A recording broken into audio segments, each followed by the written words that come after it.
Tamara Brooks stood over her splintered gavel in an Atlanta courthouse, her judicial robe ripped, blood dripping from her swollen lip as sirens screamed outside. Hours earlier, it was just another morning, until Officer Derek Vance stopped her, sparking a clash that shattered her world. Now the broken wood in her hands mirrored a fractured system, her career teetering, the city's faith unraveling. What twisted path led to this chaos? Before we dive in, let us know where you're watching from, and if you stand for justice, hit like and subscribe for more gripping tales.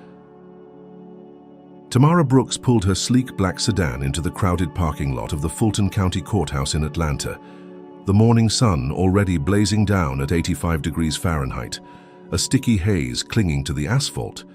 She glanced at the dashboard clock, 8:45. 15 minutes until the gavel dropped on one of the biggest cases of her career, a wrongful arrest suit against a white cop, accused of profiling a black teenager in Buckhead.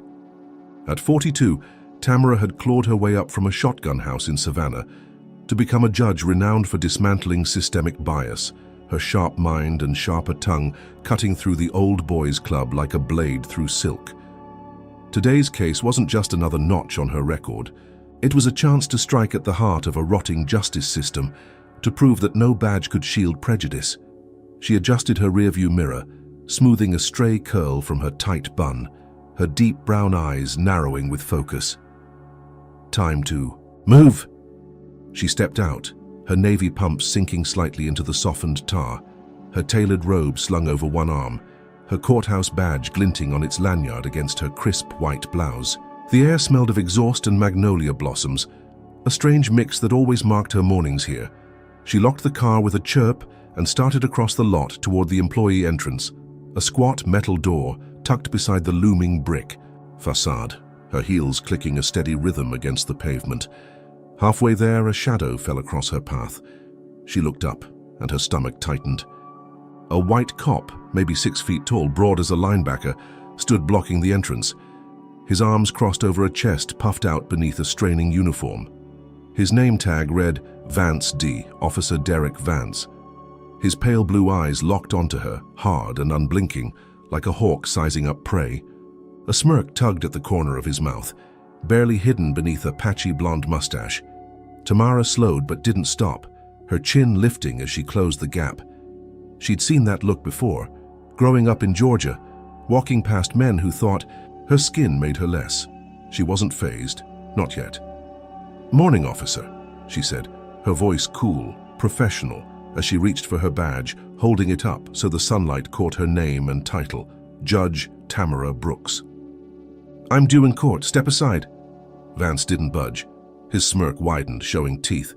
"Not so fast," he said, his drawl thick and deliberate. "I need to see some ID." Tamara blinked, her eyebrows arching high. She tilted the badge. "Closer." Her fingers steady despite the flicker of irritation in her chest. "This is my ID. I'm Judge Brooks. I work here." Vance didn't even glance at it. His eyes raked over her, slow and invasive, from her polished shoes to the top of her head, lingering on her dark skin like it was evidence of something. "Yeah. Well, you look suspicious," he said, uncrossing his arms and planting his hands on his hips, inches from his holster. "We've had reports of loiterers around here. Can't be too careful." Tamara's breath caught, a hot ember of anger, sparking deep in her gut. Suspicious in her own courthouse? She squared her shoulders, her 5'7" frame suddenly feeling taller, her voice dropping to a steel-edged calm. "Officer Vance, I'm presiding over a case in 15 minutes. I'm not a loiterer. I'm a judge. Move." His smirk vanished, replaced by a scowl that twisted his face into something uglier. "Don't care what you say you are," he snapped, stepping closer, his boots scuffing the concrete. "You fit the description. Black female, mid-40s, hanging around. The lot. I need to check you out." The ember flared into a flame. Fit the description? It was laughable, except nothing about this was funny. She opened her mouth to retort, but before she could, his hand shot out, clamping around her wrist like a vice, twisting it hard enough to make her wince. Pain jolted up her arm, sharp and electric, but she didn't cry out. She wouldn't give him that. "Let go," she said, her voice low, lethal, yanking back against his grip. He twisted harder, his knuckles whitening. "Resisting an officer now, huh?" he growled, his breath hot with coffee and spite. "That's a mistake." Around them the lot stirred. A janitor paused mid-sweep, staring. Two lawyers in pinstripe suits slowed near their BMWs, pulling out phones. A woman in a floral dress gasped, fumbling to record. Tamara's pulse hammered in her ears, but she kept her face a mask, refusing to let him see the fury boiling inside. This wasn't just an insult. It was a power play. A white cop flexing on a black woman who dared to rise above him. She twisted her arm free with a sudden jerk, stepping back, her badge still dangling from her neck like a shield. "You're out of line," she said, her words clipped, precise. "I'm going inside. Try to stop me again and you'll regret it." Vance's eyes narrowed, his jaw clenching, but he didn't grab her again. Not yet. She turned, striding toward the door, her heels striking the ground like gunfire, her robe swaying with each step. The crowd grew, whispers rippling through the humid air. She reached the entrance, swiped her badge, and slipped inside, the cool blast of air conditioning hitting her flushed skin. The heavy door clanged shut behind her, muffling the murmur outside. She paused in the dim hallway, leaning against the wall, her wrist throbbing where his fingers had dug in. Bruises would bloom there by noon, she knew it. Her chest heaved as she sucked in a breath, forcing the anger down. She dealt with worse. She could handle this. The case waited, and she wouldn't let some bigot in a badge derail her. She straightened, smoothing her blouse, and started toward her chambers, her mind already shifting to the plaintiff's opening statement. She'd won this round, she told herself. Vance had backed off. She was safe inside these walls where her authority held sway. But then she heard it, the crackle of a radio echoing faintly through the door she'd just passed. Vance's voice, low and venomous, spitting into his comms. "Yeah, suspect assaulted me in the lot. Black female, claims she's a judge. Send back up to the courthouse. She's dangerous." Tamara froze, her hand halfway to her robe zipper. Assaulted him? Dangerous? The lie hit her like a slap, cold and deliberate. She hadn't touched him, hadn't even raised her voice beyond a command. Her stomach churned as the realization sank in. He wasn't done. This wasn't over. She glanced, back at the door, her shadow stretching long across the tiled floor, the weight of his words pressing down on her. The crowd outside had seen it all, their videos already uploading to X, TikTok, wherever else they'd spread.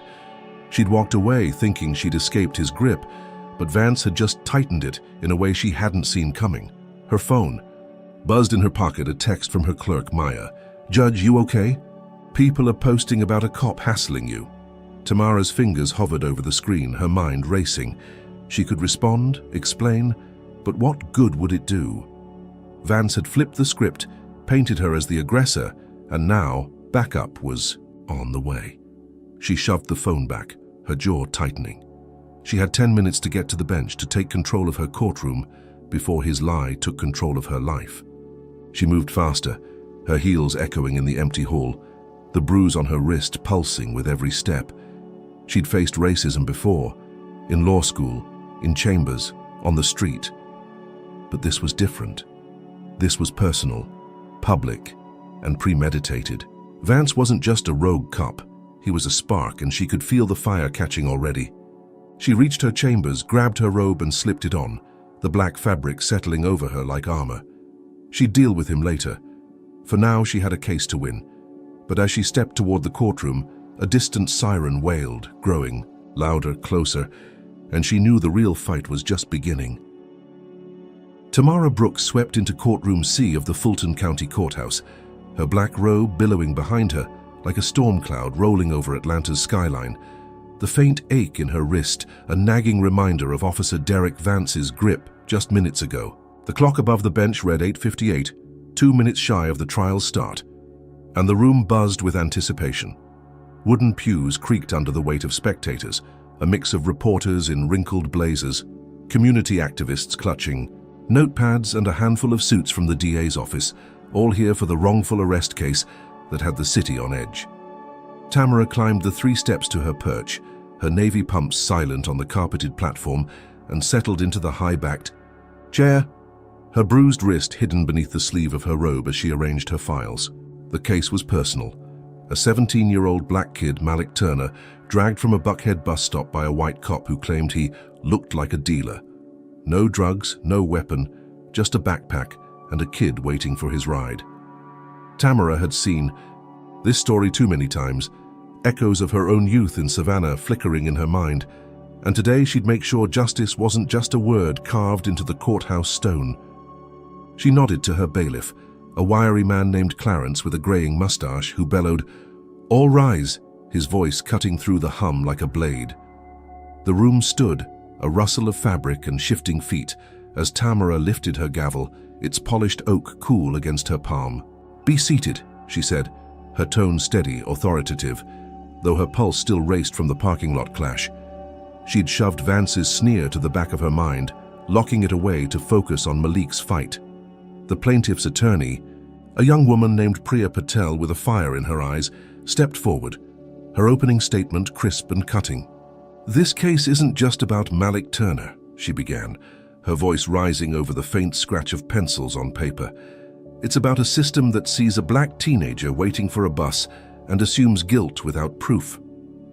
Tamara leaned forward, slightly, her dark eyes tracking Priya's every word, the weight of the morning's humiliation fueling her resolve. She glanced at Malik, seated beside his mother, his lanky frame hunched in a borrowed suit, his face a mask of quiet defiance. She knew that look, had worn it herself decades ago. Priya was halfway through recounting the arrest, her voice painting a vivid picture of handcuffs biting into Malik's wrists, when the double doors at the back of the courtroom slammed open with a thunderous bang. Tamara's head snapped up, her gavel poised midair as Officer Derek Vance stormed in, his boots pounding the polished floor. Two uniformed cops flanking him like attack dogs on a leash. The gallery erupted, gasps and murmurs swelling into a chaotic roar. Vance's face was flushed red, a fresh purple bruise blooming on his cheek, stark against his pale skin. Tamara's stomach dropped. That bruise wasn't there 20 minutes ago. He'd done it himself, she realized, a sick prop for whatever game he was playing now. "Judge Brooks," Vance shouted, his voice slicing through the din, dripping with venom, "you're under arrest for assaulting an officer." The room froze. A collective breath held as all eyes swung to Tamara. Priya's jaw dropped, her notes trembling in her hands. Malik's mother clutched her son's arm, her eyes wide with fear. Clarence lunged forward, his hand on his radio, but Tamara raised a palm, halting him, her face a granite wall despite the inferno raging inside. Assault. This was insanity. She hadn't touched him, hadn't even raised a fist, but here he was, turning her courtroom into his stage. "What is the meaning of this?" Tamara demanded, her voice booming from the bench, each syllable sharp enough to draw blood. She stood, her 5'7" frame towering over the chaos below, her robe flaring like wings. Vance strode closer, stopping 10 feet from the bench, his chest heaving, the fake bruise glistening under the fluorescent lights. "You attacked me in the parking lot," he lied, his tone bold, rehearsed. "I've got witnesses, video, the works. Step down, Judge. You're coming with us." The two cops behind him shifted, hands hovering near their belts, their faces blank but their eyes cold. Tamara's grip tightened on the gavel, her knuckles paling. Witnesses? Video? She'd seen the phones recording, heard the crowd's gasps, but none of it showed her striking him. This was a setup, a brazen escalation of his morning power trip, and now he'd brought it into her sanctum. The jury stared, 12 faces etched with shock, doubt creeping into their expressions like cracks in glass. She could feel their trust slipping, the case she'd sworn to oversee teetering on the edge of ruin. "Officer Vance," she said, her voice low, lethal, every word a warning shot. "You have no jurisdiction here. This is my courtroom. Leave now, or I'll have you removed." She slammed the gavel down, the crack echoing like a gunshot, silencing the gallery's clamor. Vance flinched just for a split second, but his scowl deepened, his hand twitching toward his cuffs. "You don't get to order me around," he spat, stepping closer, his boots scuffing the floor. "You're a suspect now, not a judge. Step down or we'll drag you down." The threat hung heavy, a noose tightening around her neck, but Tamara didn't blink. She'd faced worse than this punk in a badge, had stared down racists in suits, and uniforms alike. She pointed the gavel at him, her arm steady despite the bruise throbbing beneath her sleeve. "Out!" she commanded, her voice a whip. "All of you now!" The two cops hesitated, glancing at Vance, but he didn't move, his eyes boring into hers, a predator sizing up a fight he thought he'd already won. The standoff stretched, seconds ticking by in suffocating silence, until Clarence stepped forward, his radio crackling as he called security. "You heard the judge," he growled, his wiry frame bristling. "Get out!" Vance's lips curled into a sneer, but he raised a hand, signaling his lackeys to back off. "This ain't over," he muttered, loud enough for the front row to hear, his voice thick with promise. He turned, stomping out, the doors swinging shut behind him with a dull thud.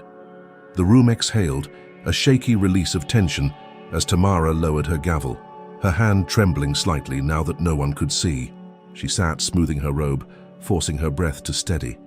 "Proceed, Miss Patel," she said, nodding to Priya, who fumbled to restart her statement, her voice shaky but determined. The trial lurched forward, Malik's story resuming, but Tamara's mind buzzed half-present, Vance's sneering face burned into her vision. She'd thrown him out, reclaimed her space, and for a moment she thought she'd won. The jury settled, their focus returning, and she let herself believe the worst was past. But as Priya wrapped up, the courtroom phone rang, a shrill trill cutting through the hum. Clarence answered, his face tightening as he listened, then hung up, crossing to the bench in 3 quick strides. He leaned in, his whisper rough against her ear. "Chief Judge just called. Vance filed a formal complaint. They're opening an investigation into you for assault. You're on notice." Tamara's breath hitched, her fingers curling into fists beneath the desk. An investigation? Over a lie? She'd ejected Vance, held her ground, but he'd struck. Back harder, faster, his claws sinking into her career while she sat here wielding a gavel that suddenly felt powerless. Her eyes flicked to the jury, their faces blurring into a haze of doubt, then to Malik, his hope pinned on her. She nodded to Clarence, dismissing him, her jaw clenching tight. She'd won the skirmish, but the war had just begun, and Vance was already rewriting the battlefield. Let's hear your thoughts. Drop a comment number 1 if you think Tamara's fight against Vance is worth rooting for. Smash that like button if you're fired up by her stand, and hit subscribe to catch every twist ahead. What do you reckon happens when a cop like Vance turns a judge's own system against her? Could Tamara's next move topple his lies, or will his next strike bury her deeper? Stick around to find out. Tamara Brooks stepped out of courtroom C, her robe folded over her arm, the weight of the day pressing against her temples like a vice, the faint hum of the trial's adjournment still ringing in her ears. The clock in the hallway read 4:30, the late March sun slanting through the courthouse windows, casting long shadows across the marble floor. Her wrist throbbed where Vance had twisted it, a dull purple ring now visible beneath her sleeve, but she kept her stride steady, her navy pumps clicking a determined beat. The investigation loomed over her like a storm cloud, but she'd held it together on the bench, guiding Malik's case through its first day with a precision that masked the chaos churning inside. She needed air, needed to think, so she headed for the employee exit, her mind replaying Vance's sneering exit, his muttered threat echoing louder with every step. The hallway was quiet, most staff gone or buried in their offices, the sterile scent of bleach lingering from the morning's cleaning. She pushed open the heavy side door, stepping into the parking lot, the humid Atlanta air hitting her like a damp towel, thick with the promise of rain. She stopped short, her breath catching in her throat. A swarm of news vans clogged the lot, their satellite dishes jutting up like jagged teeth, red and blue logos plastered across their sides. Reporters milled around, microphones in hand, cameras swiveling toward her the moment she emerged. "Judge Brooks," a woman in a teal blazer, shouted, shoving a mic toward her face, her blonde hair plastered with sweat. "What's your response to Officer Vance's assault allegations?" Tamara blinked, her heart lurching as more voices joined the fray. "Did you attack a cop this morning? Is this retaliation for the Turner case?" The questions flew, like bullets, each one sharper than the last, and she raised a hand. her face a mask of calm despite the fire igniting in her chest. She scanned the crowd, spotting a familiar logo, Atlanta Pulse, a tabloid rag known for twisting truth into trash. Her stomach sank. Vance hadn't just filed a complaint, he'd weaponized the press. She straightened, her voice cutting through the clamor. "No comment," she said, firm and clipped, pushing past the throng toward her sedan, her keys jangling in her hand. The reporters trailed her, their cameras clicking like locusts, but she kept her eyes forward, refusing to flinch. She'd faced scrutiny before, had weathered storms of doubt as a black woman climbing the legal ladder. But this was different. This was personal, a public gut punch orchestrated by a man who dared to grab her that morning. She reached her car, a sleek black Acura parked 30 feet from the courthouse, and slid inside, slamming the door against the noise. Her phone buzzed in her purse, a relentless vibration that matched the pounding in her skull. She fished it out, her screen lighting up with notifications. Texts from her clerk, Maya, calls from her lawyer, and a flood of X alerts. She tapped one, her breath hitching as the headline screamed in bold, "Rogue Black Judge Attacks Hero Cop, Caught on Video." The byline was Atlanta Pulse, and the story spun a tale so warped it barely resembled reality. Vance claimed she'd lunged at him in the lot, fists flying, a thug in robes assaulting an innocent officer doing his duty. Video? There was no video of that. She knew it, but the lie was already spreading, retweets piling up like kindling on a fire.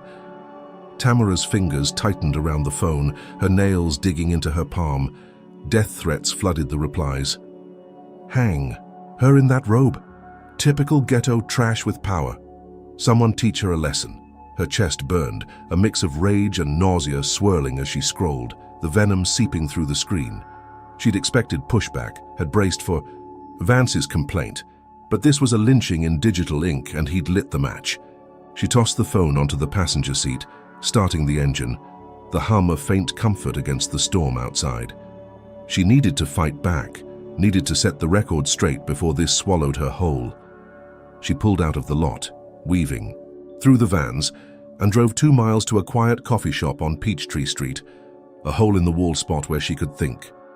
Inside, the air smelled of roasted beans and cinnamon, a dozen patrons hunched over laptops, oblivious to her unraveling world. She ordered a black coffee, her hands steady as she paid, then sat at a corner table, pulling out her phone again. She drafted a statement, her thumbs flying over the keys. "This morning, Officer Derek Vance harassed me at the Fulton County Courthouse without cause.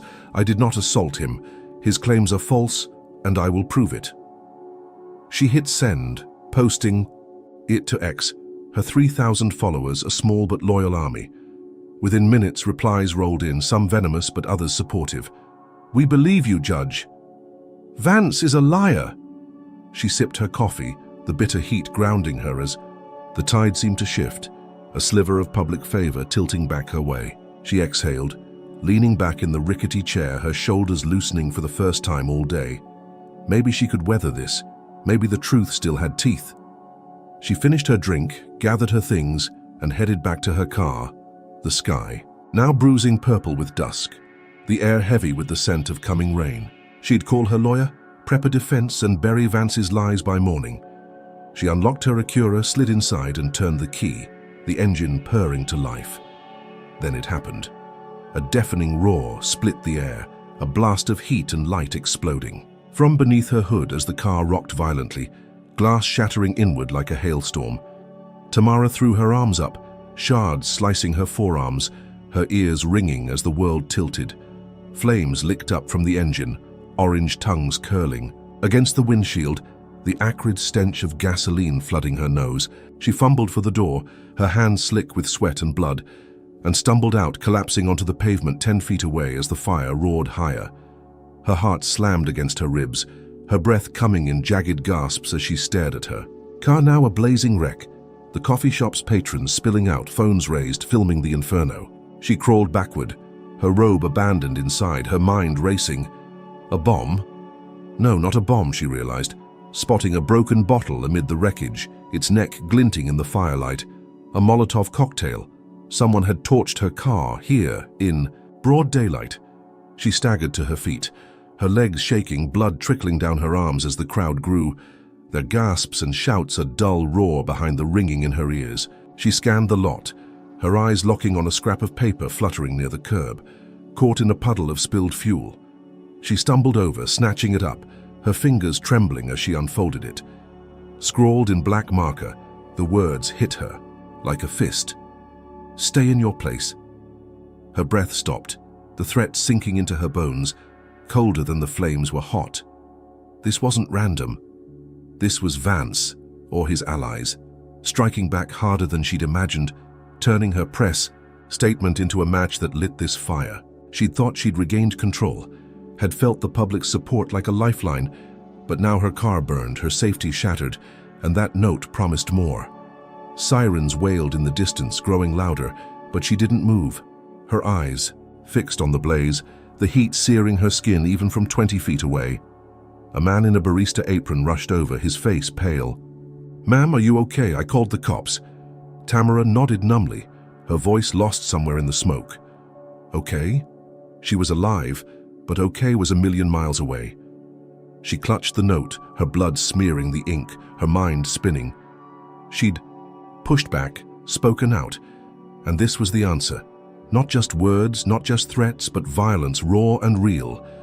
The fire truck screeched into the lot, hoses unfurling, but she barely noticed, her gaze drifting to the courthouse in the distance, its silhouette a dark smudge against the twilight. She'd walked out thinking she'd dodged Vance's bullet, but he'd fired something worse, something that could kill her next time. The flames danced higher, her car's frame buckling, and she knew this was no longer just a fight for her name. It was a fight for her life. Tamara Brooks stood trembling in the coffee shop parking lot, the heat from her burning car searing her face, the crumpled note clutched in her blood-streaked hand as firefighters battled the blaze 50 feet away. The sky had darkened to a bruised purple, the air thick with smoke and the sour tang of gasoline, the wail of sirens blending with the shouts of onlookers filming her ruin. Her arms stung where glass had sliced her skin, shallow cuts weeping red down her wrists, but the real pain was deeper, a gnawing dread that rooted her to the cracked pavement. "Stay in your place," the note read, its jagged scrawl a dagger in her gut, and she knew this wasn't some random thug's doing. This was Officer Derek Vance, or someone tied to him, answering her ex-post with fire and glass. She'd called him out, thought she'd turned the tide, but now her sedan was a charred skeleton, its twisted frame a warning she couldn't ignore. A paramedic jogged over, a young woman with braided hair and worried eyes, pressing gauze to Tamara's cuts. "Ma'am, you need to sit," she said, guiding her to an ambulance's bumper. But Tamara shook her head, her voice hoarse. "I'm fine. I need to report this." She pulled out her phone, the screen cracked from the blast, and dialed 911, her fingers shaking as she relayed the attack. A Molotov cocktail, a targeted hit, right outside Peachtree Street at 5:15. The dispatcher promised a detective, and within 10 minutes a squad car rolled up, blue lights flashing against the coffee shop's brick wall. Tamara straightened, brushing soot from her blouse, expecting justice, expecting outrage. Instead, a stocky man in a cheap grey suit climbed out, his badge glinting under the streetlights. "Detective Roy Carter," he said, his voice flat, his hazel eyes scanning her with a flicker of something she couldn't place.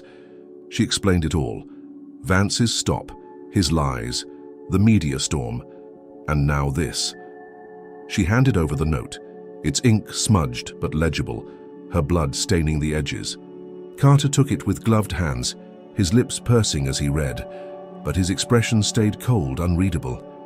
"You're saying this is connected to Vance?" he asked, skepticism lacing his tone. Tamara nodded, her jaw tight. "He threatened me this morning. This is retaliation." Carter scribbled in a notepad, his pen scratching louder than the dying fire, then looked up, his gaze narrowing. "Or maybe you set this up yourself, playing the victim for sympathy after that assault charge." Tamara's breath stopped, her chest tightening as if he'd punched her. "What?" she said, her voice rising, sharp and incredulous. "I was inside when it happened. There's witnesses, cameras." She gestured to the crowd, their phones still rolling, but Carter shrugged, pocketing the note. "We'll see," he said, turning to the wreckage, his boots crunching glass. Lots of folks might want to judge off the bench. Could be personal. She stared at him, her mind racing, the pieces clicking into place. That flicker in his eyes, she'd seen it before on Vance's face in the lot. Contempt, buried under a badge. She called it out, her voice steady despite the fury boiling inside. "You know Vance, don't you? You're covering for him." Carter's head snapped back, his lips twitching into a thin smile. "Careful, Judge. Accusing me won't help your case." He walked off, barking orders to a uniformed cop, leaving her standing there, the paramedic hovering awkwardly at her side. She'd reported the crime, demanded justice, but the system she'd served for 15 years was already twisting against her. The next morning, Tamara sat in her chambers, a bandage on her arm, a stale coffee cooling on her desk, the courthouse, humming beyond her door. She'd barely slept, the image of flames licking her car seared into her mind, but she'd come in early, determined to fight. Her phone buzzed with a text from Maya. "Chief wants you in his office. Now." Her stomach dropped, but she stood, smoothing her robe, and marched down the hall, her heels echoing like gunshots. Chief Judge Harold Grayson, a grizzled white man with a face like weathered oak, sat behind a mahogany desk, his tie loose, his eyes tired. "Tamara," he said, gesturing to a chair. "This Vance thing's a mess." Carter's report came in. She sat, her spine rigid. "He's lying, Harold. That fire wasn't me. It was a threat." Grayson sighed, sliding a folder across the desk. She opened it, her breath catching as she read. Carter claimed the Molotov was a staged event, traces of accelerant on her own hands, a lie she'd been nowhere near it, and suggested she'd torched her car to deflect from the assault. "Probe." "He's framing me," she said, her voice trembling with rage. Grayson rubbed his temples. "Maybe, but the precinct's pushing it, and I've got no choice. You're suspended, effective immediately. Psych eval pending." Tamara's world tilted. The air sucked from the room. Suspended. After a decade on the bench, after clawing through law school and racist clerks, one cop's vendetta could strip her of everything? She stood, her chair scraping the floor. "This is bullshit, Harold. You know me." He nodded, his face grim. "I do, but my hands are tied. Get a lawyer, Tamara. Fight it." She stormed out, her robe flapping, her mind a whirlwind. She wouldn't let this stand. She called her attorney, Lena Hayes, a fierce black woman who'd taken down crooked cops before. They met at a diner 3 miles from the courthouse, the smell of grease and burnt toast thick in the air. Lena pored over the case, her sharp eyes narrowing as Tamara recounted Carter's smirk, his ties to Vance. "They're buddies," Lena said, tapping her pen. "I'll dig. We'll get this eval tossed." By noon, Lena had a lead. A retired cop who'd seen Carter and Vance drinking together, hinting at a pattern of cover-ups. Tamara felt a spark of hope, her fists unclenching. That afternoon, Lena filed an emergency motion, presenting the witness's affidavit to Grayson. The chief relented, assigning a new detective, a woman named Ortiz with no ties to Vance. Tamara exhaled, leaving the courthouse at 5, the sun dipping low, the air cooler now, 68 degrees. She'd won a round, forced the system to blink, and Ortiz seemed legit, promising a real investigation. She drove a rental car, a gray Toyota, her Acura a memory, and headed home to her midtown condo, a 10th-floor unit with a view of the skyline. She parked in the garage, her shoulders loosening, thinking she'd cleared her name, at least for now. But as she stepped into her living room, the lights off, a crash shattered the silence. Masked men burst from the shadows, 3 of them, their boots thudding on her hardwood floor. She spun, her heart in her throat, but a fist slammed into her jaw, sending her sprawling onto the rug, pain exploding in her skull. They didn't speak, just struck, boots and fists raining down, her ribs cracking under the blows, her screams muffled by a gloved hand. She clawed at them, her nails raking fabric, but they were too fast, too strong. Blood filled her mouth, warm and coppery, as a knee pinned her chest, her vision blurring. Then came the spray paint, a hiss and a sting as red streaks slashed across her walls. Not to judge in dripping letters, the slur a knife in her soul. She gasped, choking on pain and rage, as the men vanished, the front door slamming shut. She lay there broken, the silence roaring louder than the attack, her condo a war zone. The new detective, the win against Carter, it meant nothing now. This was the counterattack, brutal and personal, a message carved into her home, her body. She crawled to her phone, dialing 911, her voice a rasp. "Help me," she whispered, blood dripping onto the screen, knowing Vance's shadow loomed larger than ever, his retaliation a beast she couldn't outrun. Let's get your take on this. Drop a comment, number 1, if you think Tamara's battle against a rigged system is hitting too close to home. Smash that like button if her grit's got you hooked, and hit subscribe to stay locked in for what's next. How far will these racist cops go to silence her? Will her fight back spark a bigger fire, or is this just the start of her downfall? Keep watching to see how it unfolds. Tamara Brooks lay on a gurney in Grady Memorial Hospital's emergency room, the antiseptic stench stinging her nostrils, her body a map of pain, as nurses stitched the gashes on her arms, their gloved hands moving with brisk efficiency under harsh fluorescent lights. Her jaw throbbed where the masked men had struck, a dull ache radiating through her skull, and her ribs screamed with every shallow breath, at least 2 cracked from the boots that had pounded her into her condo's floor. The clock on the wall read 11:45. The night outside Atlanta's skyline, a black void beyond the window. The city's hum muted by thick glass. She'd been here for 3 hours, since the paramedics scraped her off, her blood-smeared rug, the red spray paint still burning in her mind. "Note or judge," a slur that cut deeper than the fists. Her phone, cracked but functional, sat on the bedside table, buzzing with texts from Lena Hayes, her lawyer, who was en route. Detective Ortiz had come and gone, snapping photos of her injuries, promising to hunt the attackers. Her dark eyes, sharp with determination Tamara wanted to believe in. She'd won a small victory, forcing a new investigator, but the home invasion proved Vance and his crew weren't done, their retaliation a sledgehammer to her defiance. Lena burst through, the curtain at midnight, her trench coat damp from the drizzle outside, her short braids swinging as she dragged a chair to Tamara's side. "Jesus, Tamara," she said, her voice tight, her brown eyes scanning the bandages, the bruises blooming purple across Tamara's cheek. They didn't hold back.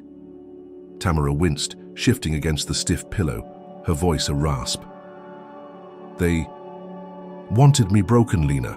Vance is behind this, I know it." Lena nodded, pulling a tablet from her bag, her fingers tapping the screen. "Ortiz is digging, but we need more. I've got a lead, a whistleblower cop, ex-precinct guy named Eddie Rawls. Says he's got dirt on Vance and Carter, years of racist stunts they buried." Tamara's pulse quickened, a flicker of hope piercing the fog of pain.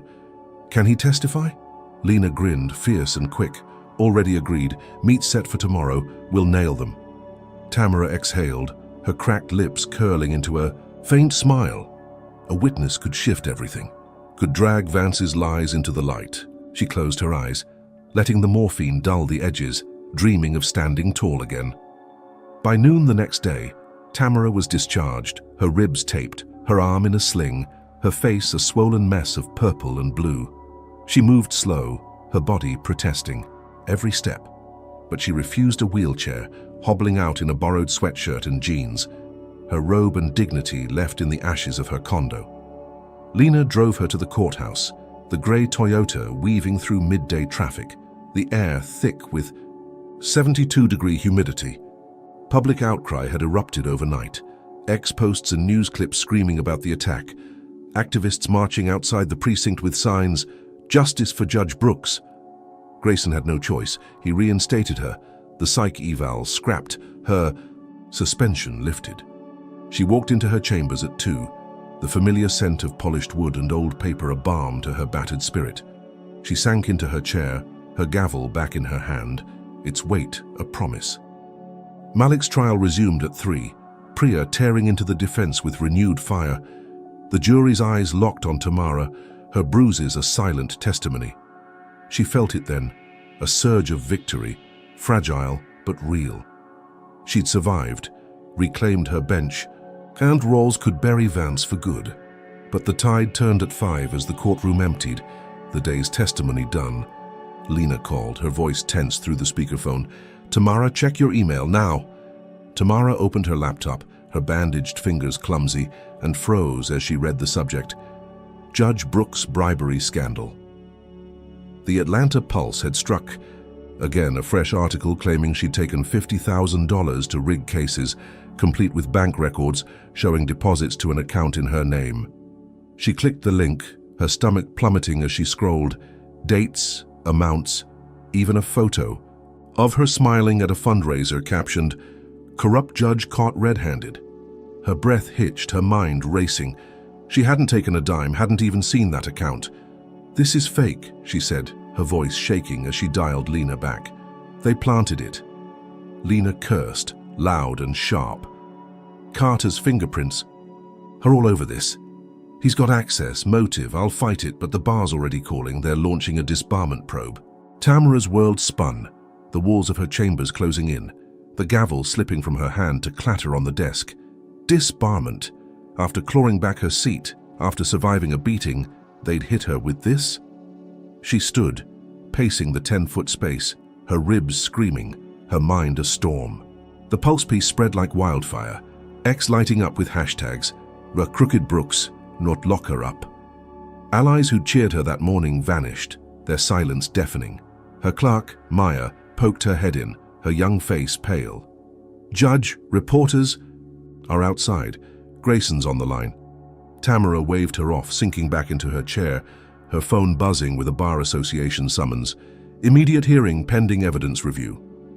She'd thought she'd won, thought Rawls and reinstatement were her shield, but Carter had outflanked her, turning her victory into quicksand. She called Lena, her voice a whisper. "What now?" Lena's reply was grim. "We dig deeper. Rawls meets us tonight. We'll counter this. At 8. Tamara sat in a dimly lit diner 5 miles from the courthouse, a baseball cap pulled low over her bruised face.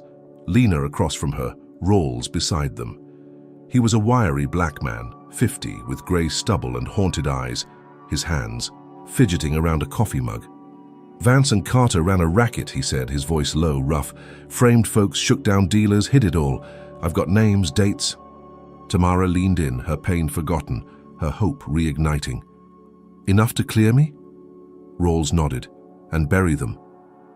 She felt it again, that surge, stronger now. They'd take this to Ortiz, to the feds if needed. She stood, ready to fight, thinking she'd turned the corner at last. But as she stepped outside, her phone lit up with a new alert, a video link from an anonymous account. She tapped it, her blood running cold as her own voice echoed back, distorted but clear. "Yeah, I took the money. Cases are for sale." Her face wasn't visible, just a shadow, but the damage was done. The diner spun, her knees buckling as she gripped Lena's arm, the video already racking up thousands of views. "That's not me," she gasped, her voice breaking. "They doctored it." Lena's face hardened, her eyes blazing. "Carter's playing dirty. We'll prove it's fake." But the world didn't wait. By 9, the bar called again. The probe escalated to urgent, her reinstatement on ice. Protesters flipped overnight, signs now reading "Corrupt Judge Out." She stumbled to the Toyota, Lena driving her home, the city a blur of lights and hate. She'd hit rock bottom, she thought, her career dangling by a thread, Rawls her last lifeline. But as they pulled into her condo's garage, a news van screeched up, a reporter shouting, "Judge Brooks, how much did you take?" She slammed the car door, her head pounding, the video's echo in her ears. Carter hadn't just framed her. He'd made her a pariah, a ghost of the judge she'd been. She locked herself in, the walls still scarred with paint, and sank too. The floor, her victory ashes, Vance's shadow a noose tightening around her neck. Tamara Brooks slumped against the wall of her midtown condo, the hardwood floor cold beneath her, the red spray paint still staining the plaster above her head like a wound that wouldn't heal, the faint hum of Atlanta's nightlife seeping through the 10th floor windows. Her ribs ached, a sharp stab with every breath, her face a swollen mask of bruises from the home invasion 2 nights ago, her arm still in a sling as she clutched her cracked phone. The clock on her kitchen counter glowed 2:30 in the morning. The city outside cloaked in a damp 70-degree darkness, the air thick with the promise of rain. She'd locked herself in after Lena dropped her off, the fake bribery video looping in her mind, her voice twisted into a confession she'd never made. The bar's probe loomed, her reinstatement frozen, and X had turned into a cesspool of hate, calling her a sellout, a fraud, a criminal in robes. She'd hit bottom, or so she thought. But Eddie Rawls, the whistleblower, was her lifeline. His testimony could expose Vance and Carter, could prove the frame-up, and she'd vowed to fight. Even as her condo felt more like a cage than a home, she couldn't stay here. Not with the paint still screaming slurs, not with news vans circling like vultures. She called her old friend Sasha, a nurse who lived 6 miles away in Decatur, her voice trembling as she whispered, "I need a place to crash." Sasha didn't hesitate. "Come now, I've got you." Tamara grabbed a duffel, stuffing it with clothes, her laptop, and Rawls' contact info, her hands shaking as she zipped it shut. She slipped out through the garage, avoiding the front, where cameras waited, and drove her rental Toyota through quiet streets, the city's lights smearing into a blur. Sasha's house was a modest ranch, its yellow siding peeling, a porch swing creaking in the breeze. Tamara parked at 3, her ribs protesting as she climbed the steps, and Sasha met her at the door, her round face soft with worry, her arms pulling Tamara into a hug that hurt but healed. "You're safe here," Sasha said, leading her to a guest room with a twin bed, its quilt faded but warm. Tamara collapsed onto it, her body sinking into the mattress, her mind racing. She'd meet Rawls at dawn, plan the next move, and claw her way back. She woke at 6, the sky grey with pre-dawn light, Sasha's coffee brewing in the kitchen, its bitter aroma pulling her from a fitful sleep. She checked her phone. Rawls confirmed. The meet, a park 10 miles north, 7 sharp. She showered, wincing as water stung her cuts, and dressed in a hoodie and jeans, her sling swapped for a loose jacket to hide the damage. She felt a flicker of control, a plan taking shape. But as she sipped coffee with Sasha, the ground trembled, a low rumble growing into a roar outside. She peered through the blinds, her heart lurching as a mob stormed the street, 50 strong. Their faces twisted with rage, white fists clutching bats, bricks, and bottles. "Brooks the crook," they chanted, their voices a guttural wave crashing against the house. "Get her out!" Tamara froze, her mug slipping to the floor, shattering into a dozen pieces. Sasha grabbed her arm, her eyes wide. "What the hell?" The mob surged closer, a brick smashing through the front window, glass exploding inward, shards skittering across the hardwood. Tamara ducked, her ribs screaming as she hit the floor, Sasha beside her, the air thick with dust and shouts. "They've been riled up online," Tamara gasped, crawling toward the back door, her mind flashing to Vance's lies. The video, the pulse's poison. This was his doing, his hate unleashed in flesh and bone. A bottle sailed through the broken window, shattering against the wall, liquor splashing as flames erupted, licking up the curtains with a hungry crackle. Sasha screamed, scrambling for a fire extinguisher, but the mob pressed in, pounding the door, their boots a thunderous drumbeat. Tamara's pulse raced, her breath shallow as she yanked Sasha toward the rear exit, the heat searing her back. They burst into the yard, the grass damp underfoot, the sky now streaked with orange as the porch blazed. She fumbled for her phone, dialing 911, her voice a rasp. "Mob attack Decatur, 12 Elm Street, fire." The operator promised help, but the chants grew louder, the mob circling the house like wolves. A squad car screeched up, lights flashing, and a lone cop leapt out, his skin dark against his blue uniform, his badge reading, "Reed J." Officer Jamal Reed, 6 feet of muscle and grit, drew his gun, shouting, "Back off!" The mob hesitated, some scattering, others hurling slurs as Reed fired a warning shot into the air, the crack splitting the dawn. He rushed to Tamara and Sasha, his eyes fierce but kind. "Judge Brooks?" he said, recognizing her despite the bruises. She nodded, coughing smoke. "They're after me." Reed holstered his weapon, guiding them to his cruiser, the fire. Truck's wail rising in the distance. "I know Vance," he said, his voice low. "I've seen his dirt, I'll testify." Tamara's chest tightened, hope flaring amid the chaos. He drove them 3 miles to a safe spot, a gas station lot, the mob fading behind them. She leaned against the car, Sasha trembling beside her, Reed promising to meet Lena with evidence. She'd escaped, found an ally, thought she'd turned, a corner at last. But at 9, her phone buzzed with a news alert, her blood icing over as she read, "Officer found dead in cruiser, suspected suicide."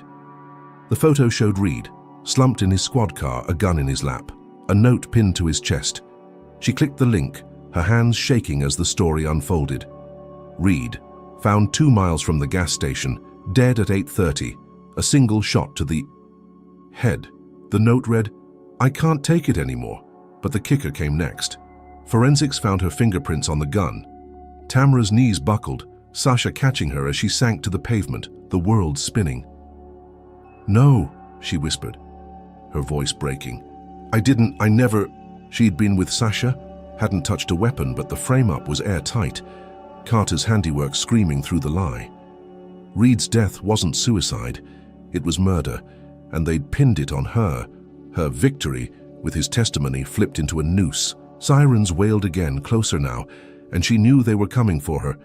Vance's mob, just the opening act in a play she couldn't escape. Let's hear what you're thinking. Drop a comment number 1 if you believe Tamara's being crushed by a system too rotten to save.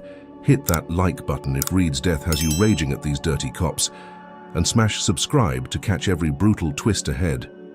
How does a judge fight back when her last ally's blood is on her hands? Will Tamara outsmart this deadly setup, or is she about to lose everything in a game she never signed up for? Stay tuned to find out. Tamara Brooks crouched on the oil-stained pavement of the gas station lot, her cracked ribs screaming as she leaned against Sasha's trembling arm, the morning sun climbing over Atlanta's skyline, casting a harsh 68-degree glare across the asphalt. Her phone buzzed in her hand, the news alert about Officer Jamal Reed's suicide still glowing on the screen. Her fingerprints on the gun, a lie that twisted her stomach into knots. Sirens wailed in the distance, growing louder, closer, a pack of hounds on her scent. She'd escaped the mob at Sasha's house an hour ago, Reed's promise to testify her lifeline, but now he was dead, murdered and framed as her doing, Carter's claws sinking deeper than ever. Sasha's eyes, wide with panic, darted to the road. "They're coming for you," she whispered, her voice shaking. Tamara nodded, her jaw tight, her mind racing. She was a wanted woman now, a judge-turned-cop killer in the system's twisted script. She couldn't go home, couldn't trust the precinct, couldn't even breathe without risking a cage. "I've got to run," she said, shoving her phone into her pocket, her voice a rasp as she stood, pain lancing through her chest. Sasha grabbed her wrist, her grip fierce despite the fear. "Where? They'll find you." Tamara shook her head, pulling free, her hoodie slipping over her bruised face. "I'll figure it out. Call Lena, tell her about Reed, the frame-up. She'll know what to do." Sasha nodded, tears streaking her cheeks, but Tamara didn't wait for more. She bolted across the lot, ducking behind a rusted dumpster, her rental Toyota too hot to use now, a beacon for the cops closing in. She slipped into an alley, the air thick with the stench of garbage and damp brick, her sneakers silent on the cracked concrete. She had $50 in cash, a burner phone she'd grabbed from her duffel, and a head full of fury. She wasn't done fighting. Vance and Carter had turned her into a fugitive, but she'd turned their game against them. She needed evidence, something to prove Reed's death was their work, something to claw her life back from the abyss. She moved fast, sticking to back streets, her sling abandoned, her arm aching but free as she zigzagged through Atlanta's underbelly, 6 miles from the gas station to a pawn shop she'd passed once. A grimy hole on Edgewood Avenue. The bell jangled as she slipped inside at 9, the air stale with cigarette smoke and desperation, shelves cluttered with guitars and gold chains. A grizzled man behind the counter, his beard streaked with grey, eyed her warily. "No trouble," she said, sliding $20 across the glass. "Just a phone charger and a cap." He grunted, tossing her a cheap charger and a black baseball cap, her change a crumpled 5.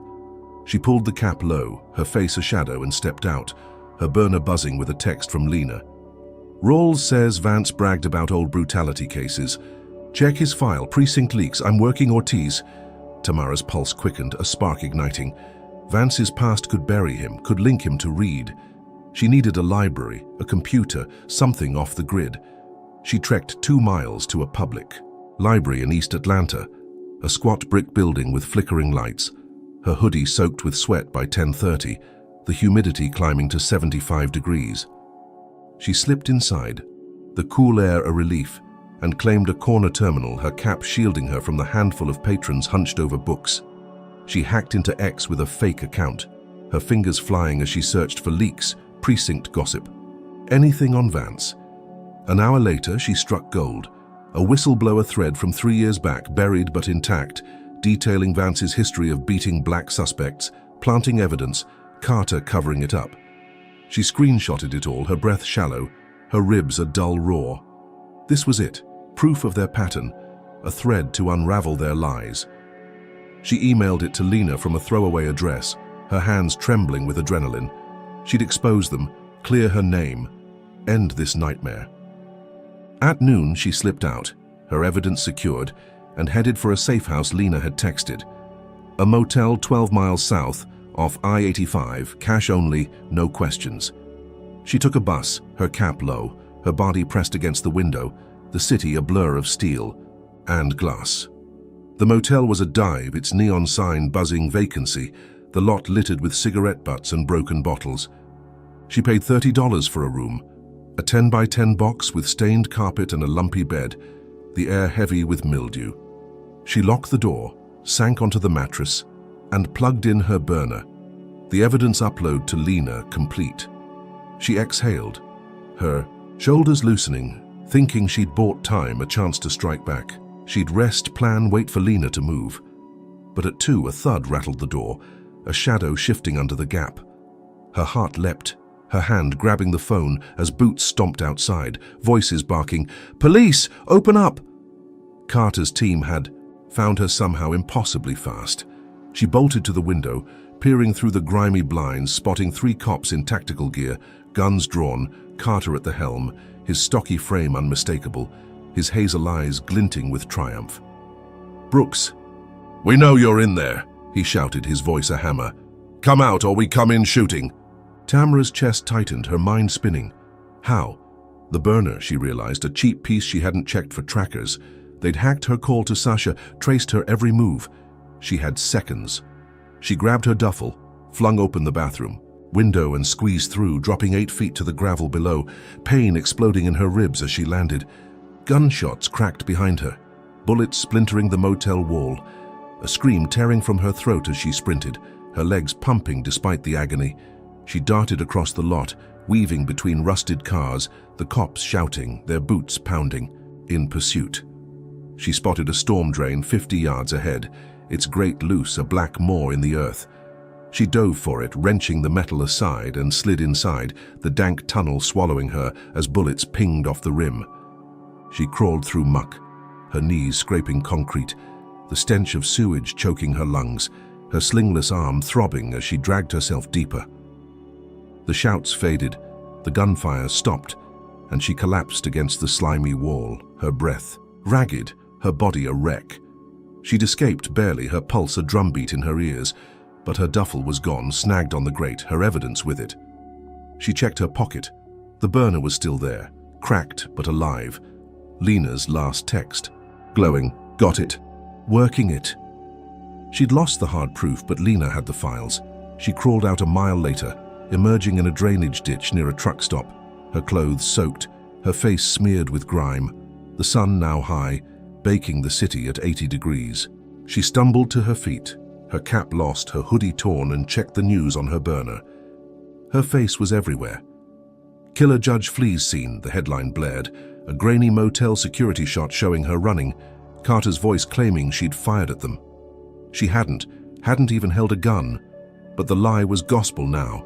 Atlanta's hero cop painting her as a monster. She sank behind a dumpster, her ribs afire, her hope a flicker. She dug up Vance's dirt, thought she'd turned the tide, but Carter's raid had stolen it all, leaving her a hunted ghost, the city's pariah with nowhere left to hide. Tamara Brooks huddled behind a rusted dumpster at the truck stop, her soaked hoodie clinging to her battered frame.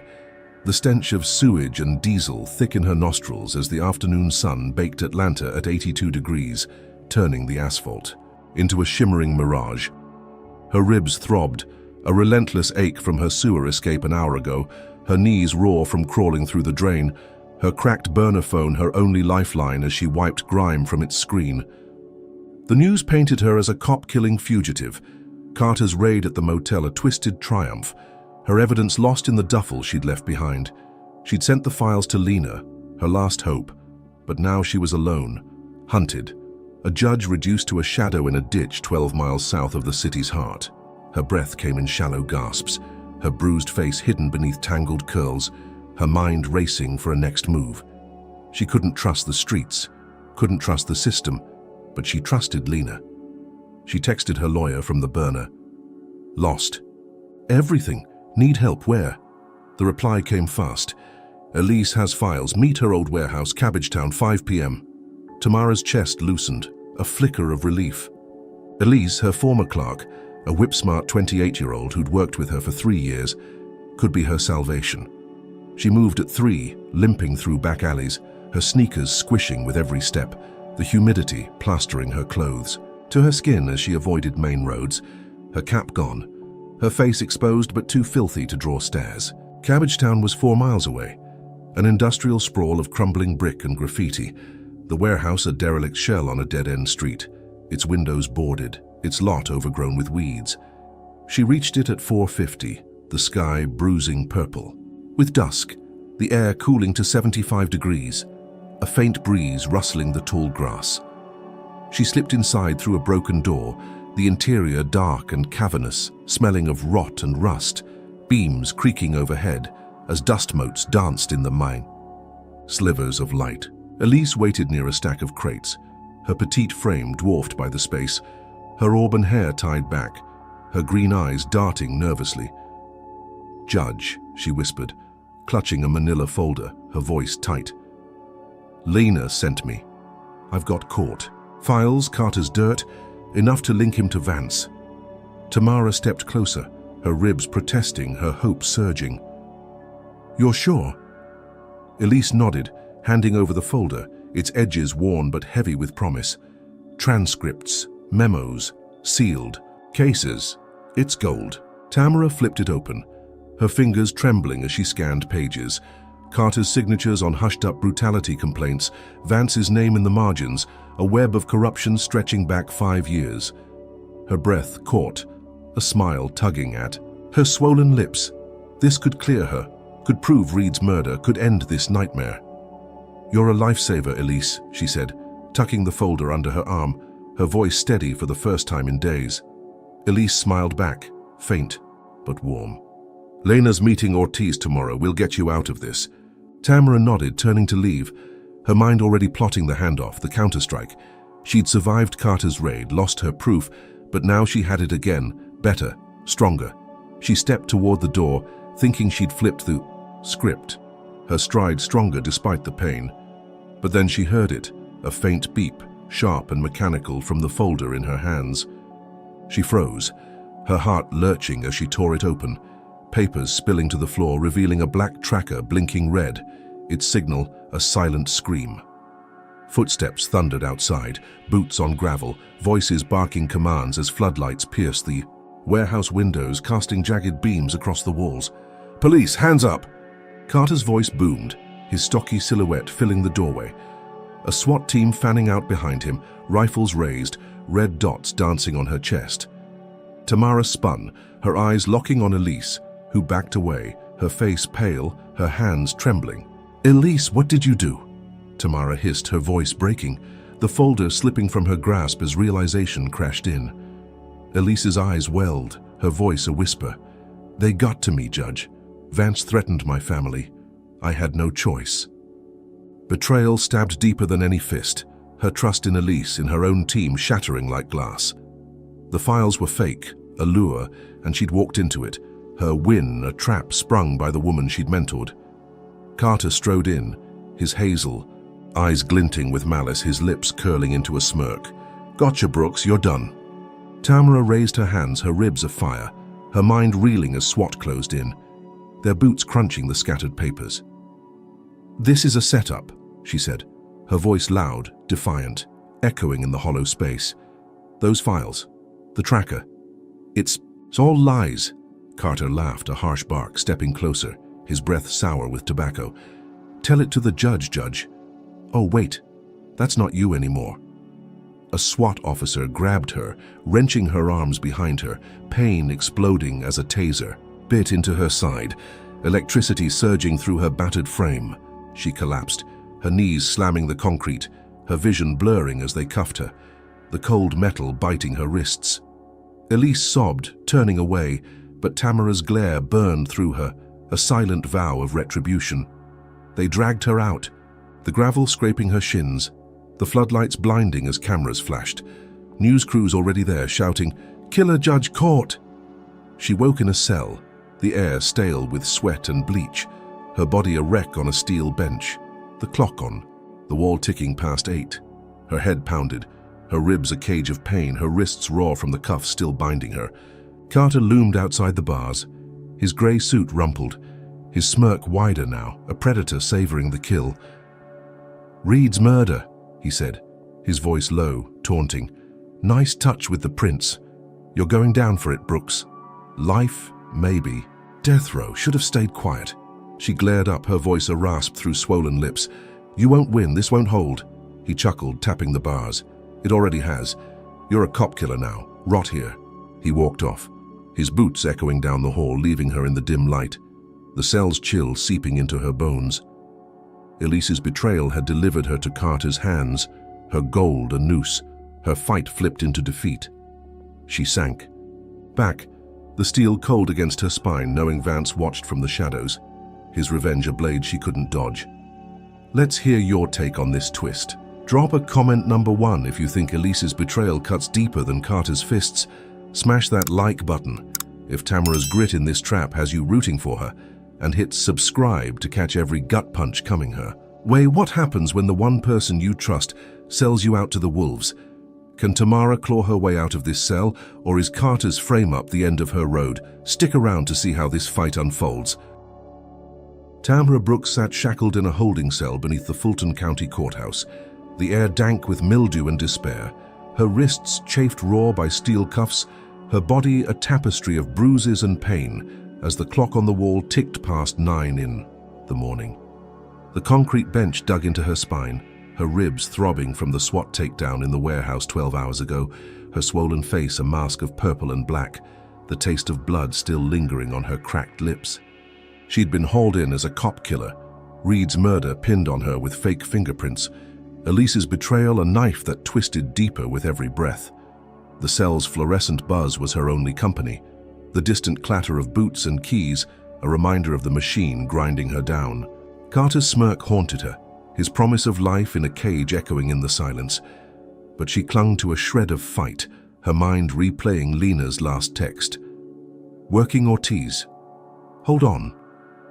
She'd lost everything, her bench, her home, her name. But she wasn't broken, not yet. The door clanged open, a guard in a grey uniform barking, "Brooks, trial time." His voice flat, his eyes cold. She stood, her legs wobbling, and shuffled out, the chains rattling like a death knell. They marched her upstairs through a maze of sterile halls, the courthouse a hollow shell of the place she'd ruled, her navy pumps replaced by jailhouse slippers that slapped the tile.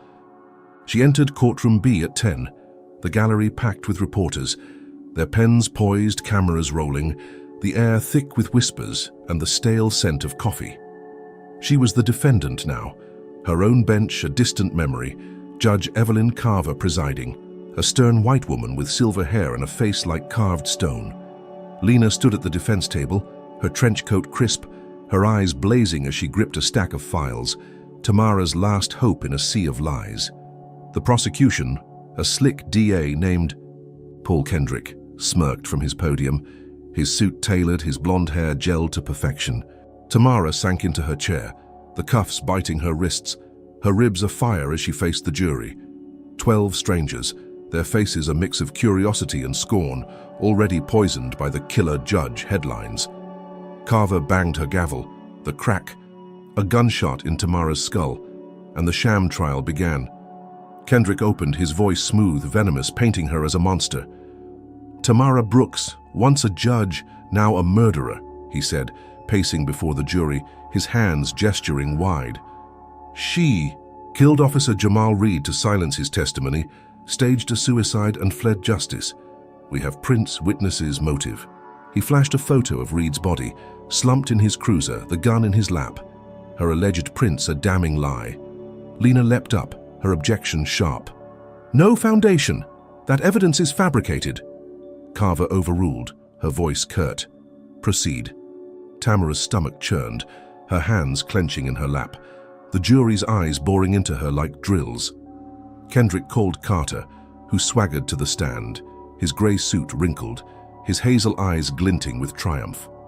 "She resisted arrest, fired at us," he lied, his tone steady, rehearsed. "She's dangerous, unstable." Lena cross-examined, her questions a scalpel, cutting into his story. "Where's the gunshot residue? The footage?" Carter shrugged, smug. "Lost in the chaos." The jury shifted, some nodding, others frowning, but the lies stuck, a web tightening around her. At noon, Lena fought back, her voice a lifeline in the storm. She called Ortiz, the new detective, who testified about Carter's ties to Vance, the planted tracker, the rushed forensics. "Reed's death doesn't add up," Ortiz said, her dark eyes steady, her uniform crisp. "No powder burns, wrong angle." Lena played the fake video, her tech expert proving it was spliced. Tamara's confession, a digital ghost. The jury leaned forward, whispers rippling through the gallery, and Carver's frown deepened, her pen pausing over her notes.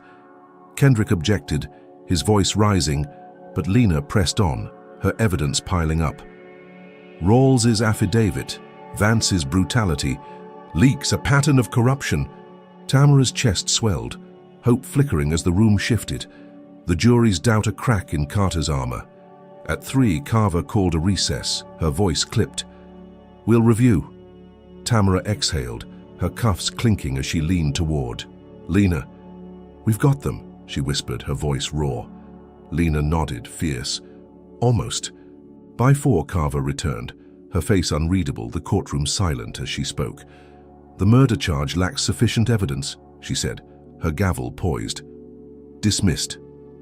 The gallery gasped, Kendrick's face reddening, Carter's smirk vanishing as Tamara's heart leapt, her chains suddenly lighter.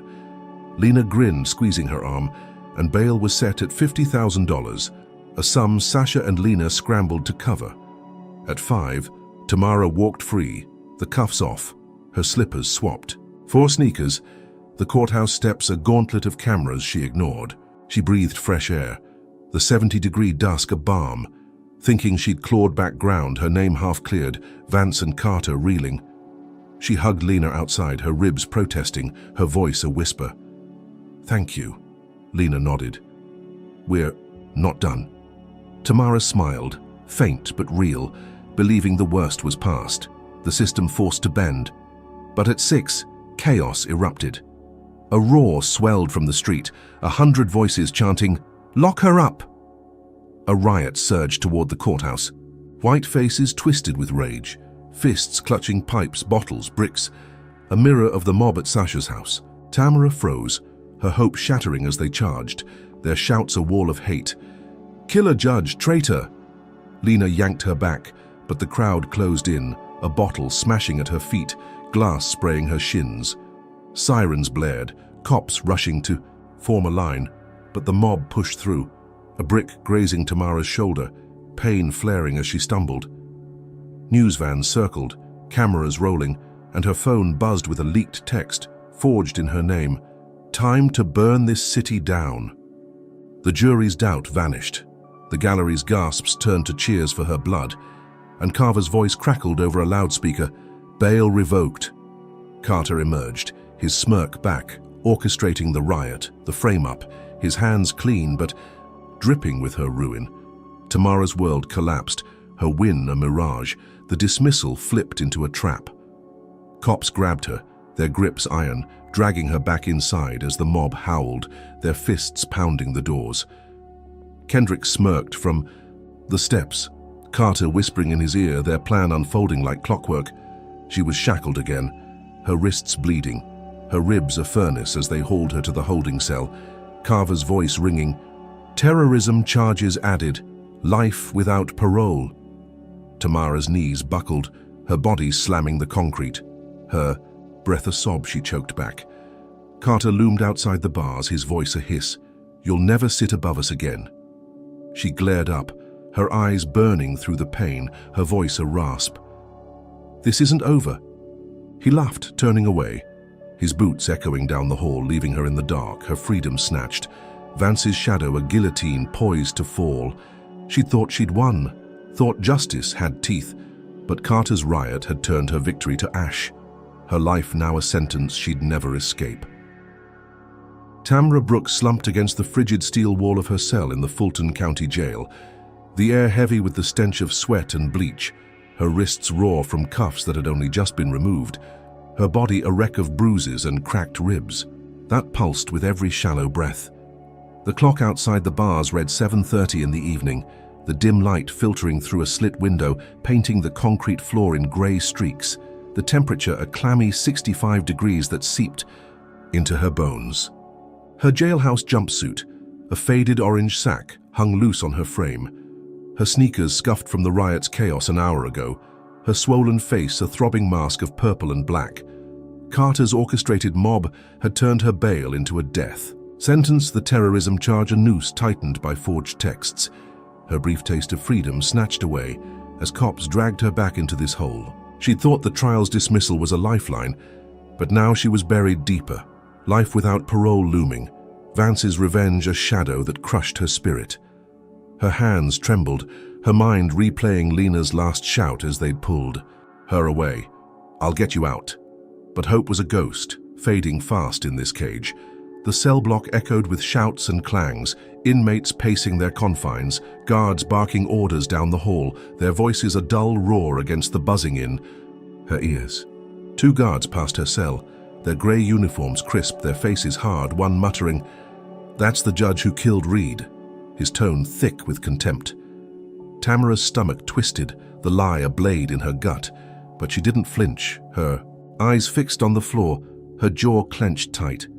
They were Carter's men, she could tell, their loyalty bought by the same corruption that framed her.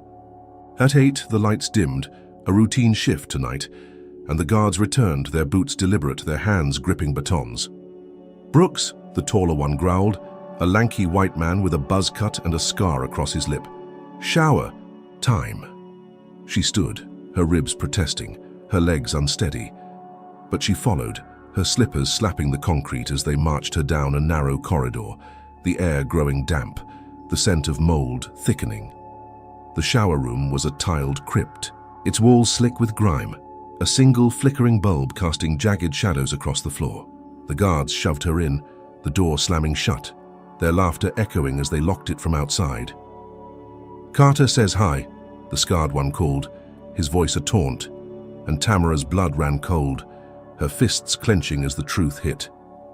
This wasn't a shower, it was a setup. She turned, scanning the empty space, her pulse hammering, but before she could move, 3 inmates burst from the shadows, their orange jumpsuits faded, their eyes glinting with malice. The leader, a wiry woman with a shaved head and a spider tattoo curling up her neck, smirked, cracking her knuckles. "Judge, huh?" she said, her voice gravelly. "Carter don't like you much." Tamara backed up, her ribs afire, her mind screaming for a way out. But the walls closed in, the tiles cold against her spine as they lunged. Fists flew, fast and brutal, slamming into her jaw, her gut, her already cracked ribs snapping further under the blows, pain exploding like fireworks. In her skull, she swung back, her nails raking the tattooed woman's arm, drawing blood. But a knee drove into her stomach, doubling her over, her breath a wheeze as she hit the floor. Boots stomped her legs, her back, her screams muffled by the tile as blood pooled beneath her, warm and sticky, mixing with the water dripping from a rusted pipe. "Stay down, bitch!" a second inmate hissed, her voice a snarl, kicking Tamara's head, stars bursting in her vision.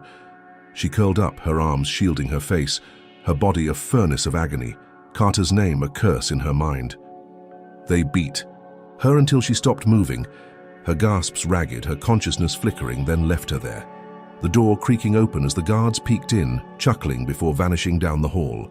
She lay there, broken, the tile freezing against her cheek, blood trickling from her nose, her left eye swelling shut, the silence roaring louder than the attack.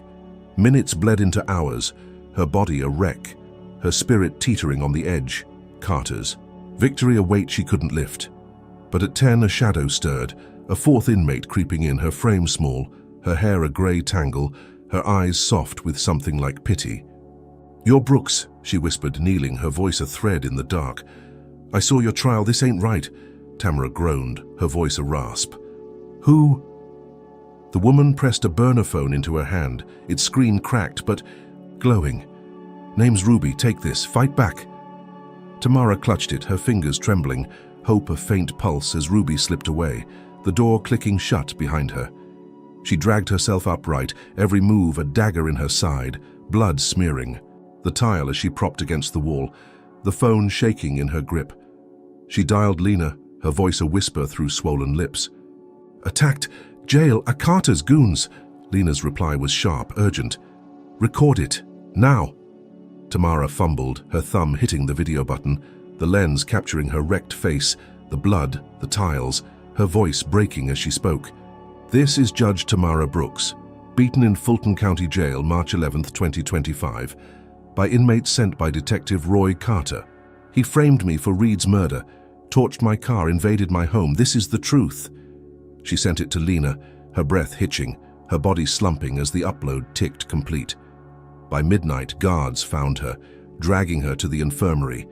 But the video hit X, going viral, millions watching her plea. Protests erupting outside the jail, their chants shaking the walls. "Free Judge Brooks!"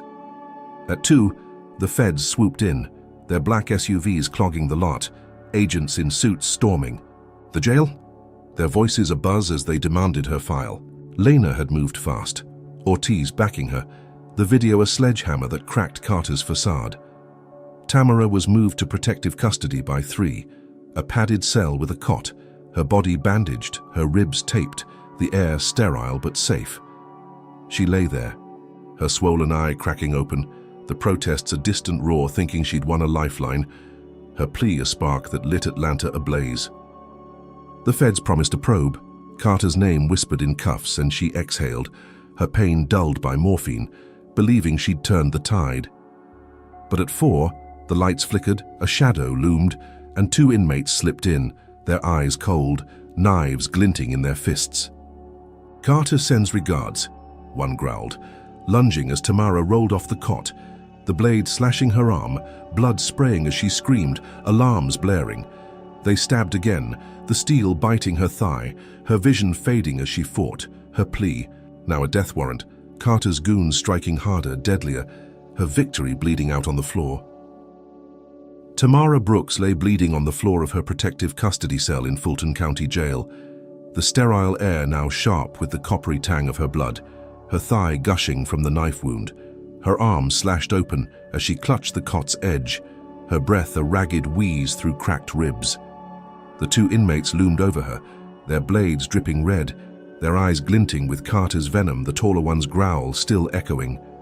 "Carter sends regards." Alarms screeched through the jail, a piercing wail that rattled the walls. But the attackers didn't flinch, their boots scuffing the concrete as they lunged again, the shorter one's knife arcing toward her chest. Tamara rolled, pain exploding in her side, the blade grazing her shoulder, tearing flesh as she kicked out, her heel slamming into the taller one's shin, a crack sounding as he stumbled, cursing. She scrambled back, her blood-slick hands slipping. On the floor, her vision blurring, the morphine fading against the fire in her veins. Guards shouted down the hall, boots pounding, but they were seconds away, and seconds were too long. She grabbed the burner phone Ruby had given her, its cracked. Screen flickering and hit record, her voice a gasp. "They're killing me." "Carter's orders?" She flung it under the cot as the shorter inmate yanked her hair, dragging her up, the knife poised at her throat. The door burst open, 3 guards in riot gear storming in, batons swinging, their shouts a blur as they tackled the attackers, pinning them to the ground, knives clattering free. Tamara collapsed, her blood pooling beneath her, her chest heaving as medics rushed in, their gloved hands pressing gauze to her wounds, their voices sharp. "She's losing too much." She faded, the room spinning, her last thought Lena's promise, "I'll get you out." She woke in the jail infirmary at 6, strapped to a bed, IV snaking into her arm, her thigh stitched, her shoulder bandaged, the air cold at 62 degrees, the beep of a heart monitor her lifeline. A nurse hovered, her face a mask of exhaustion, muttering, "Surgery saved you, barely." Tamara's head pounded, her body a wreck, but she was alive, the phone's video her ace. Carter's hit a misstep. By 7, feds flooded the jail, their black suits a swarm, agents interrogating guards, seizing files, their voices abuzz as they arrested Carter, his grey suit rumpled, his hazel eyes wild as they cuffed him in the hall. "Brooks's video," one barked. "It's everywhere." She exhaled, her swollen eye cracking open. The protests outside a roar shaking the walls, X ablaze with her plea, millions demanding justice.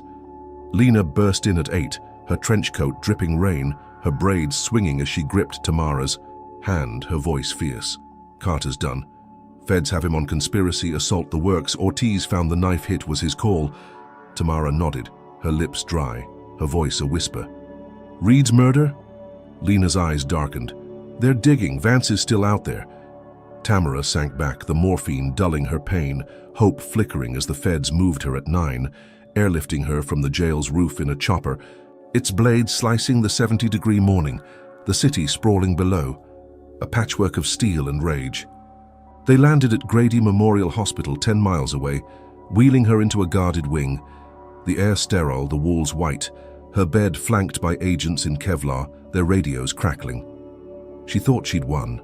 Carter's arrest a crack in the wall, her survival a middle finger to his reign. But at 10 the hospital shook, a deafening boom ripping through the wing, glass shattering, screams echoing as the ceiling buckled, dust and smoke choking the air. Tamara's bed rocked, her IV tearing free, blood spurting as she rolled to the floor, her stitches splitting, pain blinding her as she coughed, the agents scrambling, their shouts lost in the chaos. Fire bloomed 50 feet away. Orange flames, licking the walls, bodies sprawled in the wreckage, nurses and guards torn apart, their blood pooling with hers. She crawled, her hands clawing tile, her thigh gushing again, the heat searing her back as debris rained down, a chunk of plaster, slamming her leg, pinning her. She gasped, her vision swimming, the roar deafening as a second blast hit. The wing collapsing further, a wall crumbling 10 feet from her head. Sirens wailed outside, choppers circling, but inside was hell, the air thick with ash and death. She spotted an agent's radio, crackling near his lifeless hand, and dragged herself to it, her fingers trembling as she keyed it. "Bomb? Hospital? Help!" The feds stormed in at 11, pulling her from the rubble, their Kevlar smeared with soot, their voices sharp as they airlifted her again, her body half-conscious, blood soaking her gown, the city a blur below. They landed at an FBI safe house, 30 miles north, a concrete bunker in the woods, its walls thick, its windows barred, the air a crisp 60 degrees as they stitched her up again, her thigh a mess, her shoulder a raw wound. She woke at noon, strapped to a cot, agents hovering, their faces grim, one muttering, "Vance bombed the hospital. 15 dead. Pinned it on your supporters." Tamara's chest tightened, her breath a sob she choked back, the news hitting like a fist. Vance, still free, had turned her plea into a massacre, framing her as a terrorist mastermind, the city split between mourning and hate. She gripped the cot, her nails digging in. Carter's arrest a hollow win. Vance's shadow a plague she couldn't shake.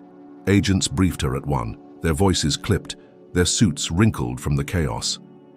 "Carter's singing," one said. "A tall black man with a shaved head. Name's Vance, but we can't find him. Bomb's military grade, planted fast." Tamara nodded, her voice a rasp. "He's not done, he'll hit again." They agreed, their radios buzzing with updates, protests raging, X flooded with Brooks' revenge lies, the nation watching her name burn.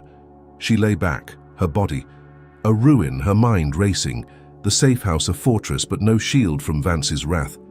She'd survived the jail hit, sparked Carter's fall, thought justice was near, but the hospital bombing dwarfed it all. Her victory, a spark that lit a war. At 2, an agent slipped her a new burner. Its screen clean, Lena's text glowing.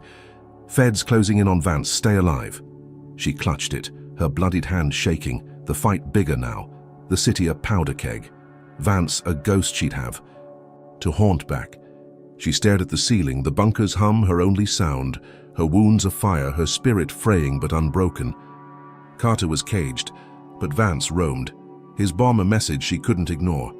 He'd kill her, kill anyone to bury her truth. She'd pushed back, her video a sledgehammer, but he'd swung harder, deadlier, turning her stand into a slaughter.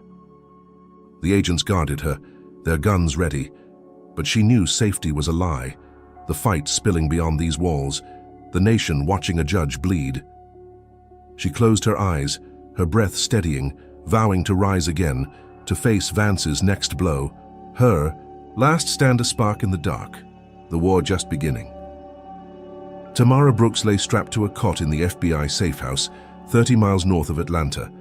The concrete bunker's walls a cold fortress around her, the air a crisp 60 degrees laced with the faint tang of antiseptic as medics adjusted her IVs, her stitched thigh and slashed shoulder, throbbing beneath fresh bandages.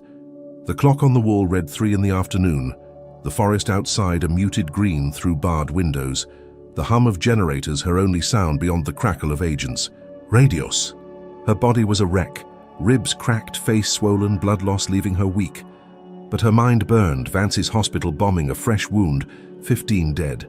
The city split between grief and rage, her name a lightning rod in a war she hadn't started.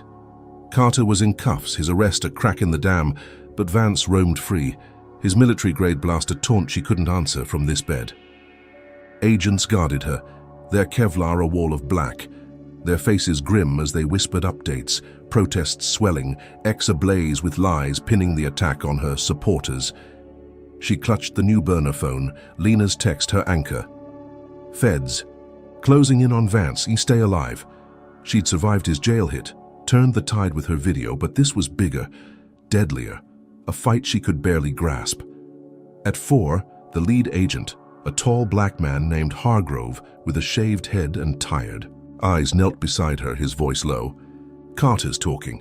Says Vance bragged about Reed, the bomb, all of it. We've got a lead, a safe house in Marietta. Tamara nodded, her lips dry, her voice a rasp. Get him. End this. Hargrove's jaw tightened. We will. But he's got eyes everywhere. Rest, Judge, we've got you.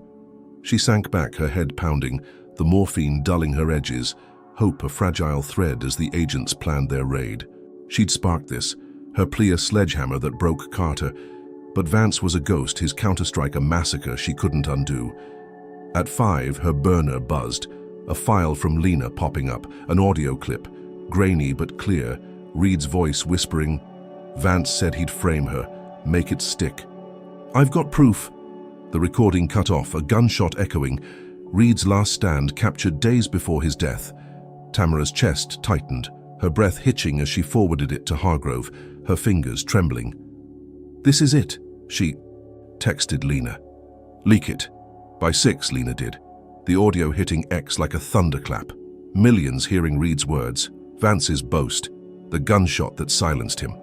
Protests exploded, Atlanta's streets a sea of fists and signs. Vance guilty. Free Brooks. The nation watching as the tide turned. The feds racing to Marietta, their SUVs tearing through dusk at 75 degrees, the air thick with rain. Tamara watched it unfold on a muted TV in the bunker, her swollen eye squinting at grainy footage of crowds storming precincts, Vance's face plastered everywhere, his blonde mustache a mark of infamy. At 7, Hargrove burst in, his Kevlar smeared with mud, his voice sharp. We got him, Vance is in custody. Audio broke him. Tamara exhaled, her body sinking into the cot, relief flooding her like rain on parched earth. Carter caged, Vance caught, her name clearing as X flipped. Judge Brooks vindicated. She'd won, she thought, her fight a spark that lit the truth, her gavel's shards a memory she could bury. At 8, the feds uncuffed her, their faces softening. Hargrove, offering a nod. Charges dropped. You're free." She stood, her legs wobbling, her ribs a dull raw but her spine straight, her hoodie swapped for a clean shirt, her sneakers scuffing the concrete as she stepped outside, the forest air cool at 68 degrees, the sky a bruised purple streaked with gold. 2 agents flanked her, their guns holstered, the chopper waiting to lift her back to Atlanta, to Lena, to a life she'd claw back. She breathed deep, the pine scent sharp, her chest swelling with triumph, bitter but real. Vance's arrest was justice, Reed's voice her sword, the city's rage her shield. She walked to the chopper, her stride slow but sure, thinking she'd turned the tide, her war won, the system forced to bend. But as she reached the clearing, a crack split the air, a sniper's bullet grazing her skull, blood spraying as she stumbled, her vision flashing white, pain searing her temple like a brand. She hit the ground, gravel biting her palms, her ears ringing as agents shouted, their guns drawn, scanning the trees, the chopper's blades whirring to life. Blood trickled down her cheek, warm and sticky, her head a furnace. But she was alive. Her pulse hammering as Hargrove dragged her behind a tree, his voice a roar. "Shoot her! Lock it down!" Bullets peppered the dirt, agents firing back, the forest erupting in chaos, leaves shredding under gunfire. Tamara pressed a hand to her skull, her fingers slick, the graze shallow but bleeding fast, her mind reeling. Vance was caged, Carter too, so who?